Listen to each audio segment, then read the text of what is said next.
Hello friends, good morning to all of you and welcome back to again my YouTube channel Math Scholar। Friends, आप लोगों से opinion मांगा था हम लोगों ने, तो कुछ स्टूडेंट ने कमेंट में लिखा सर अर्थमेटिक का वीडियो अपलोड कीजिए और कुछ ने लिखा एडवांस का वीडियो अपलोड कीजिए। ठीक है, तो थोड़ा देर के लिए मैंने सोचा अच्छे से, फिर मैंने आप दोनों के लिए एक सॉल्यूशन निकाला। फ्रेंड्स, क्यों ना ऐसा किया जाए, एक दिन एडवांस का वीडियो अपलोड किया जाए और एक दिन अर्थमेटिक का वीडियो अपलोड किया जाए। ठीक है फ्रेंड्स, ताकि दोनों आपका साथ साथ चले। ठीक है, तो आज से हम लोग स्टार्ट किए हैं एडवांस का ज्योमेट्री सेक्शन। ठीक है फ्रेंड्स, ये आपका एनसीईआरटी कम्प्लीटली एनसीईआरटी आपको फोकस किया जाएगा, एनसीईआरटी आपको बताया जाएगा।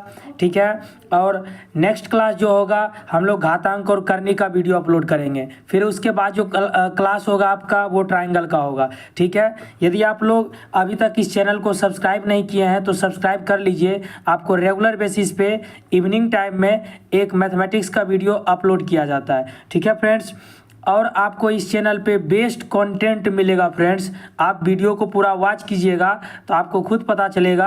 अगर आप इस वीडियो को वॉच करते हैं या इस चैनल को फॉलो करते हैं तो मैं आपको गारंटी देता हूँ फ्रेंड्स, वारंटी नहीं गारंटी देता हूँ, आप टोटल मार्क्स बाय टोटल ला सकते हैं 80/80 रिटन पेपर में। ठीक है, बीपीएससी टीआरई के एग्जामिनेशन में। और हम लोग जो मैथ स्कॉलर आपका यूट्यूब जो चैनल है, इस चैनल पे जो है आपका टीआरई 4.0 के लिए वीडियो स्टार्ट हो चुका है, क्लासेज स्टार्ट हो चुके हैं। ठीक है, अगर आप लोग अभी तक क्लास स्टार्ट नहीं किए हैं देखना तो आप स्टार्ट कर दीजिए। चलिए हम लोग इस वीडियो को स्टार्ट करते हैं। ट्रायंगल चैप्टर है फ्रेंड्स ज्योमेट्री का। ठीक है, और सबसे पहले हम लोग देखते हैं की पॉइंट्स, उसके बाद क्वेश्चंस करेंगे। क्योंकि अगर आपका थ्योरी कंप्लीट है तो आप यकीन मानिए क्वेश्चंस इतने ज़्यादा आपको इजी लगेंगे, आपको खुद पता चलेगा कि सर ज्योमेट्री तो मज़ा आ गया पढ़ने के बाद। ठीक है, चलिए सबसे पहला कंसेप्ट है फ्रेंड्स समरूप आकृतियाँ। ठीक है, इसे अंग्रेजी में बोला जाता है सिमिलर फिगर।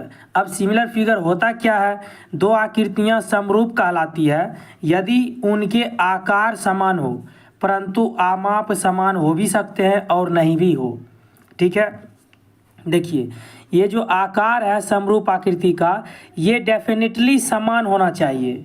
ठीक है, आकार को अंग्रेजी में हम लोग शेप बोलते हैं फ्रेंड्स, और आमाप को अंग्रेजी में साइज बोलते हैं। साइज हो सकता है बराबर भी, साइज बराबर नहीं भी हो सकता है। ठीक है, उसे हम लोग क्या बोलेंगे, समरूप आकृति बोलेंगे। जैसे फ्रेंड्स, अगर हम आपके सामने एक एग्जांपल शेयर करें आपके साथ कि दो ताजमहल है, जिसमें से एक छोटा ताजमहल है दूसरा बड़ा ताजमहल है, तो ये दोनों आकृति समरूप होंगे। क्यों? क्योंकि इन दोनों का आकार सेम है, इन दोनों का आकार सेम है कि दोनों ताजमहल ही है, लेकिन इन दोनों का आमाप सेम नहीं है। ठीक है, एक बड़ा है एक छोटा है, साइज इसका एक बड़ा ताजमहल है एक छोटा ताजमहल है। ठीक है, तो बड़े ताज बराबर हो भी सकता है आमाप फ्रेंड्स, यानी कि साइज नहीं भी हो सकता है। जैसे अगर हम बात करें फ्रेंड्स, दो सर्किल की बात करते हैं। ठीक है, और दोनों का रेडियस 5 सेंटीमीटर मान लेते हैं, तो देखिए यहाँ पे आकार भी समान है और आमाप भी समान है। ठीक है, आई होप आपको क्लियर हो गया होगा। अगर कहीं भी कन्फ्यूज़न हो तो आप कमेंट कर सकते हो। देखिए एग्जाम्पल देखिए, आपको क्लियर हो जाएगा। सभी वृत्त समरूप होते हैं। अब आप देख सकते हो यहाँ पे एक ये सर्किल है जिसका रेडियस 2 सेंटीमीटर है, एक ये है 1 सेंटीमीटर, एक ये है 3 सेंटीमीटर। ये है तो सभी सर्किल फ्रेंड्स, सभी क्या है, वृत्त ही हैं। इसी को हम लोग बोलते हैं आकार सेम होना चाहिए, सबका आकार सेम है, सर्किल सर्किल सर्किल। अब बात करते हैं साइज का। साइज बराबर हो भी सकते हैं बराबर नहीं भी हो सकते हैं। जैसे अगर हम यहाँ पे बात करें तो इसका साइज बड़ा है 3 सेंटीमीटर, उससे छोटा इसका साइज है, सबसे छोटा इसका साइज है। वही डिफिनीशन में है, आकार तो सेम होगा, साइज सेम हो भी सकता है और नहीं भी हो सकता है। तो याद रखिएगा सभी वृत्त क्या होते हैं, समरूप होते हैं। और सभी वर्ग क्या होते हैं फ्रेंड्स, सभी वर्ग भी समरूप होते हैं। ठीक है, सभी वर्ग भी समरूप होते हैं। 4 सेंटीमीटर भुजा का वर्ग है, 1 सेंटीमीटर भुजा का वर्ग है, 6 सेंटीमीटर भुजा का वर्ग है। ठीक है, साइज जो है बराबर हो या ना हो, लेकिन आकार सेम होना चाहिए। स्क्वायर स्क्वायर स्क्वायर, साइज छोटा बड़ा है, डोंट वेरी, कोई दिक्कत नहीं है। उसके बाद है सभी समबाहु त्रिभुज समरूप होते हैं। जितने भी समबाहु त्रिभुज होंगे क्या होंगे फ्रेंड्स, समरूप होंगे। आई होप आपको यहाँ तक कोई प्रॉब्लम नहीं हुआ होगा। ठीक है, चलिए हम लोग आगे बढ़ते हैं। आगे देखते हैं फ्रेंड्स, असमरूप आकृतियों के उदाहरण। वो था समरूप और ये है असमरूप। असमरूप में डायग्राम अलग कर दीजिए, सिंपल, एक वर्ग तथा एक आयत, एक समबाहु त्रिभुज तथा एक विषमबाहु त्रिभुज। ठीक है, अब हम लोग देखते हैं सर्वांगसम आकृतियाँ। बेसिकली इस चैप्टर में, ट्राइंगल चैप्टर में हम लोग फोकस करेंगे। ये क्लास 10th का ट्राइंगल है, ठीक है, एडवांस सेक्शन में 9th का भी कराया जाएगा, आप लोग घबराइए नहीं। सर्वांगसम आकृतियाँ, कन्ग्रुएंट फिगर्स किसे कहते हैं? दो आकृतियाँ सर्वांगसम कहलाती है यदि उनके आकार तथा आमाप दोनों समान हो। दोनों में डिफरेंस पता चला आपको। उसमें आकार क्या था, समान था, लेकिन ये जो साइज था बराबर हो भी सकते हैं, नहीं भी, लेकिन इसमें गारंटी दे रहा है भाई दोनों बराबर होना चाहिए। सर्वांगसम में आकार भी और आमाप भी, शेप भी और साइज भी। सर्वांगसम का मतलब ही होता है फ्रेंड्स सभी अंगों में बराबर, सभी पार्ट्स में जो फिगर होगा वो इक्वल होना चाहिए। अब देखिए एग्जांपल, यहाँ पे एक ये सर्किल है और एक ये सर्किल है, दोनों का रेडियस है 4 सेंटीमीटर, इसका भी 4 सेंटीमीटर, तो ये सर्वांगसम है। अब क्या ये समरूप होंगे? बिल्कुल होंगे, क्योंकि उसमें क्या है, शेप साइज जो है समरूप आकृति में कि ये बराबर हो भी सकते हैं, नहीं भी, तो यहाँ बराबर है तो समरूप होगा, बिल्कुल होगा। उसके बाद आगे देखते हैं, दो स्क्वायर है, दोनों का साइड लिए हैं 5 सेंटीमीटर, ये सर्वांगसम भी है और समरूप भी है। ठीक है, इसका मतलब कहीं ना कहीं एक कंक्लूजन निकलता है फ्रेंड्स, जितने भी सर्वांगसम आकृतियाँ होंगे वो डेफिनेटली समरूप होगा, क्योंकि उसका सभी पार्ट्स इक्वल होगा सर्वांगसम का, तो वो समरूप भी होगा। लेकिन जितने भी समरूप आकृतियाँ होंगी वो जरूरी नहीं है सभी के सभी सर्वांगसम होंगे। हाँ, कुछ हो भी सकते हैं कुछ केसेस में और नहीं भी हो सकते हैं। तो इसीलिए यहाँ पर एक नोट लिखा गया फ्रेंड्स, सभी सर्वांगसम आकृतियाँ समरूप हो सकती है, लेकिन सभी समरूप आकृतियाँ सर्वांगसम हो भी सकते हैं, नहीं भी हो सकते हैं। ठीक है, चलिए आगे देखते हैं। दो त्रिभुज समरूप होते हैं कब? इसका क्या कंडीशन है? दो त्रिभुज समरूप होते हैं यदि और केवल यदि उनके संगत कोण बराबर हों तथा उनकी संगत भुजाएं एक ही अनुपात में अर्थात समानुपाती हो। ये दो केसेस अगर फुलफिल हो रहा है फ्रेंड्स दो ट्रायंगल में, तो दोनों ट्रायंगल को हम लोग क्या बोलेंगे? समरूप बोलेंगे, सिमिलर बोलेंगे। ठीक है, क्या बोलेंगे फ्रेंड्स? समरूप बोलेंगे। क्या बराबर होना चाहिए? संगत कोण बराबर होना चाहिए और उनकी संगत भुजाएं एक ही अनुपात में अर्थात समानुपाती होना चाहिए। अब इस लाइन को हम लोग पॉइंट्स को डायग्राम के हेल्प से समझते हैं। ठीक है, चलिए अब देखिए यहाँ पे एक ट्रायंगल है ABC और दूसरा है DEF। ठीक है, अब संगत कोण क्या होता है फ्रेंड्स? देखिए AD, तो A का संगत कोण D हो गया, यानी कि पोजीशन देखना है, पोजीशन सेम होना चाहिए दोनों फिगर में। जिस जगह B है वैसा ही पोजीशन इस डायग्राम में इसका है। C का सेम पोजीशन इस डायग्राम में F का है, यानी A का संगत कोण होगा फ्रेंड्स D, B का होगा E और C का होगा F। ठीक है, अब संगत भुजा देखते हैं। AB का संगत भुजा होगा DE, BC का संगत भुजा होगा EF और AC का संगत भुजा होगा DF। क्लियर है? आई होप आपको संगत का मतलब समझ में आ गया होगा। कोरस्पोंडेंस बोलते हैं उसको, कोरस्पॉन्डिंग। ठीक है, यहाँ पर वही चीज़ हम लिख दिए हैं। हाँ, अब रेशियो का जिक्र किया गया था पॉइंट में, उनकी संगत भुजाएं एक ही अनुपात में अर्थात समानुपाती होना चाहिए। अगर हम रेशियो कैलकुलेट करें संगत भुजाएं का, AB बटा DE बराबर BC बटा EF बराबर AC या बटा DF, ये सभी आपस में बराबर होना चाहिए सबका रेशियो, और ये कोण बराबर होना चाहिए संगत कोण, तो ये दोनों ट्रायंगल क्या होंगे? समरूप होगा। ठीक है, और सिंबल फॉर्म में अगर हम बात करें संकेत में कैसे लिखेंगे? ट्रायंगल ABC सिमिलर है, ये देखिए समरूप का सिंबल है। ठीक है, ट्रायंगल DEF। क्लियर है फ्रेंड्स? चलिए आगे बढ़ते हैं।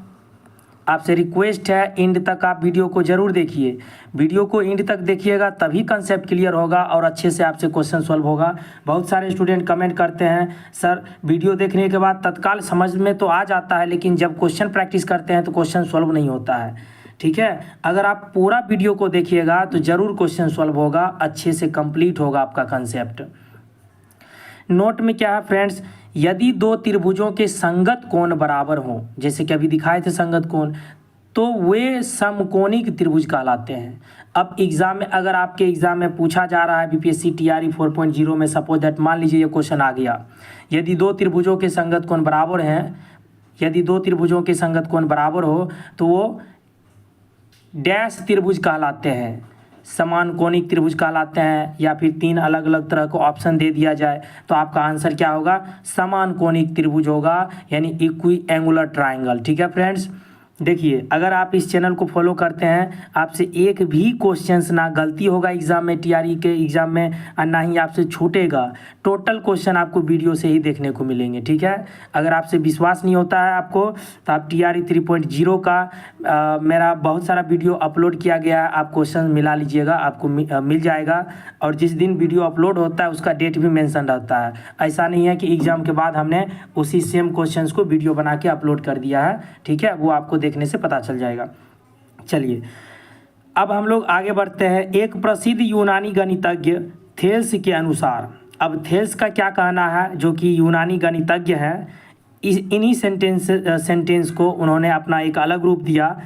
उनके अनुसार दो समान कोणिक त्रिभुजों में उनकी संगत भुजाओं का अनुपात हमेशा समान रहता है, और इसे ही थेल्स महोदय ने क्या बोले, आधारभूत समानुपातिकता प्रमेय, या आजकल थेल्स प्रमेय के नाम से जाना जाता है। क्या जाना जाता है, दो समान कोणिक त्रिभुजों में उनकी संगत भुजाओं का अनुपात हमेशा क्या होता है, समान होता है। ठीक है, इसी सेंटेंसेस को दूसरे फॉर्म में भी व्यक्त किया जा सकता है फ्रेंड्स। किस में व्यक्त किया जा सकता है, यदि किसी त्रिभुज की एक भुजा के समांतर अन्य दो भुजाओं को भिन्न भिन्न बिंदुओं पर प्रतिच्छेद करने के लिए एक रेखा खींची जाए तो ये अन्य दो भुजाएं एक ही अनुपात में विभाजित हो जाती है। ठीक है, ये भी थेल्स प्रमेय ही है। अब इसका डायग्राम समझिए, आपको क्लियर हो जाएगा कंसेप्ट। ये देखिए, यदि किसी त्रिभुज के एक भुजा के समांतर, ये ट्राइंगल है एबीसी, मान लेते हैं कि इस भुजा के समांतर एक रेखा खींचा गया डी, तो ये जो अन्य दो भुजाएं हैं एक ही अनुपात में विभाजित हो जाती है।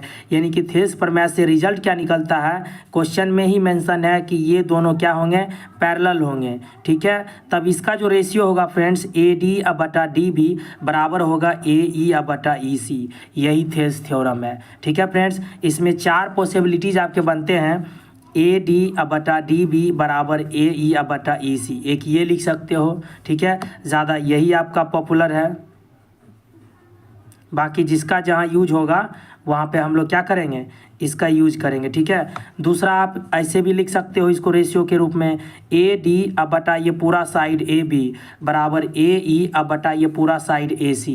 क्लियर है, या फिर आप ऐसे भी लिख सकते हो, डी बी अब बटा ये पूरा साइड ए बी बराबर ई सी अब बटा पूरा साइड ए सी। या फिर आप ऐसे भी लिख सकते हो, डी बी बटा ए डी बराबर ई सी अब बटा ई ए। क्लियर है, चारों तरीका आप यूज़ कर सकते हैं। ये थेल्स थ्योरम है आपका। चलिए, अब थेल्स थ्योरम का जो विलोम होता है वो क्या कहता है, थेल्स थ्योरम का विलोम।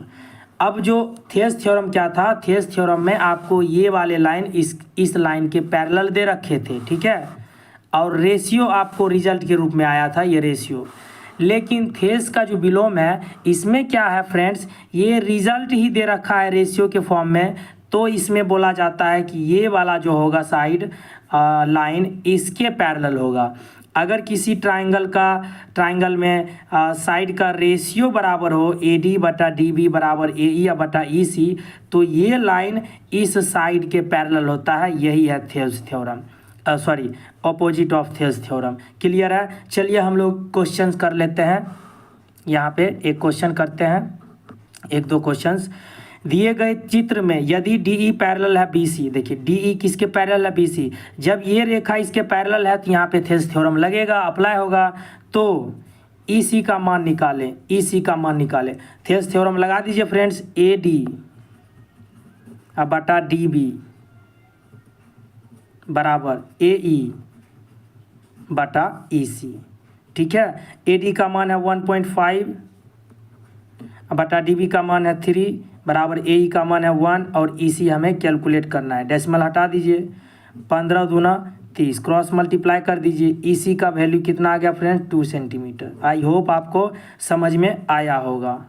ठीक है, option A is the right answer friends. ठीक है, ये किस कंसेप्ट के अकॉर्डिंग हुआ, थेल्स थ्योरम। ठीक है, using Thales theorem.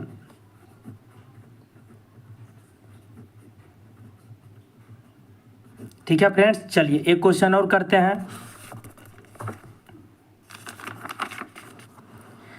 Second number question, दिए गए चित्र में DE पैरेलल है BC। देखिए फिर ये DE पैरेलल है BC, अगर पैरेलल है तो इसका मतलब थेल्स थ्योरम क्या होगा, यूज होगा। तो लगाइए थेल्स थ्योरम, AD बटा DB बराबर AE बटा EC। अब इसमें किसका वैल्यू निकालना है, AD का वैल्यू निकालना है। ठीक है, तो हम AD को एज इट इज छोड़ देते हैं, बार इसका वैल्यू है 7.2 बराबर AE का वैल्यू है 1.8 और इसका है 5.4। देखिए इसको हम हटा सकते हैं, इसका डेसिमल नीचे 10 आएगा, इसका डेसिमल ऊपर 10 जाएगा, दोनों कट जाएगा। 18 कम 18, 18 तिया 54, इसको काट दीजिए 24 से 2.4। तो AD का वैल्यू कितना आ गया फ्रेंड्स 2.4 सेंटीमीटर। आई होप आपको समझ में आया होगा। ठीक है फ्रेंड्स, तो आप कमेंट करके अपना फीडबैक ज़रूर बताइएगा कि आपको यह क्लास कैसा लगा।